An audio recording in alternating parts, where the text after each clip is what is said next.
Praise the Lord. Mathai എഴുതിയ സുവിശേഷം 10-ാം അധ്യായം. അനന്തരം അവൻ തന്റെ 12 ശിഷ്യന്മാരെയും അടുക്കൽ വിളിച്ചു, അശുദ്ധാത്മാക്കളെ പുറത്താക്കുവാനും സകലവിധ ദീനവും വ്യാധിയും പൊറപ്പിപ്പാനും അവർക്ക് അധികാരം കൊടുത്തു.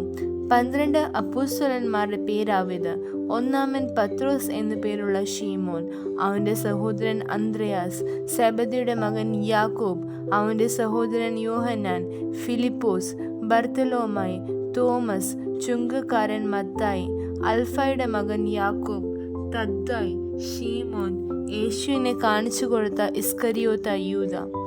ഈ 12 പേരെയും യേശു അയക്കുമ്പോൾ അവരോട് ആജ്ഞാപിച്ചതെന്തെന്നാൽ, ജാതികളുടെ അടുക്കൽ പോകാതെയും ശമര്യരുടെ പട്ടണത്തിൽ കടക്കാതെയും ഇസ്രായേൽ ഗൃഹത്തിലെ കാണാതെ പോയ ആടുകളുടെ അടുക്കൽ തന്നെ ചെല്ലുവിൻ. നിങ്ങൾ പോകുമ്പോൾ സ്വർഗരാജ്യം സമീപിച്ചിരിക്കുന്നു എന്ന് ഘോഷിപ്പീൻ. രോഗികളെ സൗഖ്യമാക്കുവീൻ, മരിച്ചവരെ ഉയർപ്പിപ്പീൻ, കുഷ്ഠരോഗികളെ ശുദ്ധമാക്കുവീൻ, ഭൂതങ്ങളെ പുറത്താക്കുവീൻ. സൗജന്യമായി നിങ്ങൾക്ക് ലഭിച്ചു, സൗജന്യമായി കൊടുപ്പീൻ.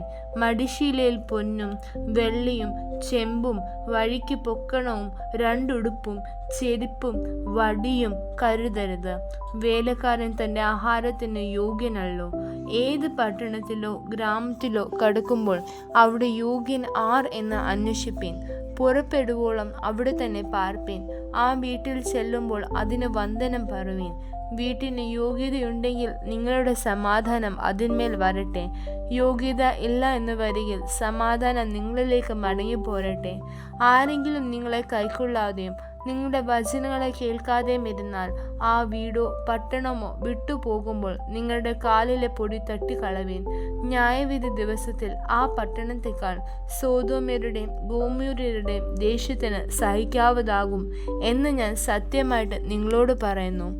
ചെന്നായ്ക്കളുടെ നടുവിൽ ആടിനെ പോലെ ഞാൻ നിങ്ങളെ അയക്കുന്നു. ആകയാൽ പാമ്പിനെ പോലെ ബുദ്ധിയുള്ളവരും പ്രാവിനെ പോലെ കളങ്കമില്ലാത്തവരും ആയിരിപ്പീൻ. മനുഷ്യരെ സൂക്ഷിച്ചുകൊള്ളുവേൻ. അവർ നിങ്ങളെ ന്യായാധിപസഭകളിൽ ഏൽപ്പിക്കുകയും തങ്ങളുടെ പള്ളികളിൽ വച്ച് ചമ്മട്ടി കൊണ്ട് അടിക്കുകയും എൻ്റെ നിമിത്തം നാടുവാഴികൾക്കും രാജാക്കന്മാർക്കും മുമ്പിൽ കൊണ്ടുപോകുകയും ചെയ്യും. അത് അവർക്കും ജാതികൾക്കും ഒരു സാക്ഷ്യമായിരിക്കും. എന്നാൽ നിങ്ങളെ ഏൽപ്പിക്കുമ്പോൾ എങ്ങനെയോ എന്തോ പറയേണ്ടു എന്ന് വിചാരപ്പെടേണ്ട. പറവാനുള്ളത് ആ നാഴികയിൽ തന്നെ നിങ്ങൾക്ക് ലഭിക്കും. പറയുന്നത് നിങ്ങൾ അല്ല, നിങ്ങളിൽ പറയുന്ന നിങ്ങളുടെ പിതാവിൻ്റെ ആത്മാവത്രേ. സഹോദരൻ സഹോദരനെയും അപ്പൻ മകനെയും മരണത്തിനെ ഏൽപ്പിക്കും. അമ്മയപ്പന്മാർക്ക് എതിരായി മക്കൾ എഴുന്നേറ്റ് അവരെ കൊല്ലിക്കും. എൻ്റെ നാമം നിമിത്തം എല്ലാവരും നിങ്ങളെ പകയ്ക്കും. അവസാനത്തോളം സഹിച്ചു നിൽക്കുന്നവനോ രക്ഷിക്കപ്പെടും. എന്നാൽ ഒരു പട്ടണത്തിൽ നിങ്ങളെ ഉപദ്രവിച്ചാൽ മറ്റൊന്നിലേക്ക് ഓടിപ്പോകുവിൻ.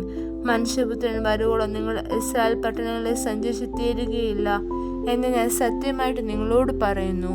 ശിഷ്യൻ ഗുരുവിന് മീതെയല്ല, ദാസൻ യജമാനന് മീതെയുമല്ല. ഗുരുവിനെ പോലെ ആകുന്നത് ശിഷ്യന് മതി, യജമാനനെ പോലെ ആകുന്നത് ദാസന് മതി. അവർ വീട്ടുടയവനെ ബെയൽസെബൂൽ എന്ന് വിളിച്ചു എങ്കിൽ വീട്ടുകാരെ എത്ര അധികം.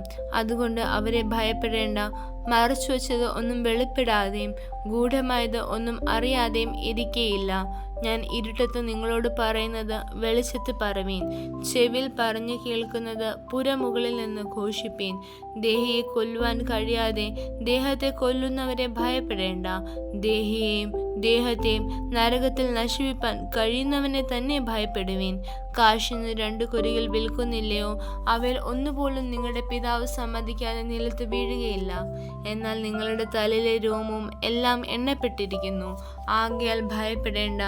ഏറിയ കുരുകിലേക്കാളും നിങ്ങൾ വിശേഷതയുള്ളവരല്ലയോ? മനുഷ്യരുടെ മുമ്പിൽ എന്നെ ഏറ്റുപറയുന്ന ഏവനെയും സ്വർഗസ്ഥനായ എൻ്റെ പിതാവിന് മുമ്പിൽ ഞാനും ഏറ്റുപറയും. മനുഷ്യരുടെ മുമ്പിൽ എന്നെ തള്ളിപ്പറയുന്നവനെയോ എൻ്റെ പിതാവിൻ്റെ മുമ്പിൽ ഞാനും തള്ളിപ്പറയും. ഞാൻ ഭൂമിയിൽ സമാധാനം വരുത്തുവാൻ വന്നു എന്ന് നിരൂപിക്കരുത്. സമാധാനം അല്ല, വാൾ അത്രേ വരുത്തുവാൻ ഞാൻ വന്നത്. മനുഷ്യനെ തൻ്റെ അപ്പനോടും മകളെ അമ്മയോടും മരുമകളെ അമ്മാവിയമ്മയോടും ഭേദിപ്പിപ്പാനത്രേ ഞാൻ വന്നത്. മനുഷ്യൻ്റെ വീട്ടുകാർ തന്നെ അവൻ്റെ ശത്രുക്കളാകും. എന്നേക്കാൾ അധികം അപ്പനെയോ അമ്മയോ പ്രിയപ്പെടുന്നവൻ എനിക്ക് യോഗ്യനല്ല. എന്നേക്കാൾ അധികം മകനെയോ മകളെയോ പ്രിയപ്പെടുന്നവൻ എനിക്ക് യോഗ്യനല്ല. തൻ്റെ ക്രൂശ് എടുത്ത് എന്നെ അനുഗമിക്കാത്തവനും എനിക്ക് യോഗ്യനല്ല. തൻ്റെ ജീവനെ കണ്ടെത്തിയവൻ അതിനെ കളയും, എൻ്റെ നിമിത്തം തൻ്റെ ജീവനെ കളഞ്ഞവൻ അതിനെ കണ്ടെത്തും. നിങ്ങളെ കൈക്കൊള്ളുന്നവൻ എന്നെ കൈക്കൊള്ളുന്നു, എന്നെ കൈക്കൊള്ളുന്നവൻ എന്നെ അയച്ചവനെ കൈക്കൊള്ളുന്നു. പ്രവാചകൻ എന്ന് വെച്ച് പ്രവാചകനെ കൈക്കൊള്ളുന്നവന് പ്രവാചകന്റെ പ്രതിഫലം ലഭിക്കും. നീതിമാൻ എന്ന് വെച്ച് നീതിമാനെ കൈക്കൊള്ളുന്നവന് നീതിമാന്റെ പ്രതിഫലം ലഭിക്കും. ശിഷ്യൻ എന്ന് വെച്ച് ഈ ചെറിയവരിൽ ഒരുത്തന് ഒരു പാനപാത്രം തണ്ണീർ മാത്രം കൊടുക്കുന്നവന് പ്രതിഫലം കിട്ടാതെ പോകുകയില്ല എന്ന് ഞാൻ സത്യമായിട്ട് നിങ്ങളോട് പറയുന്നു. ആമേൻ.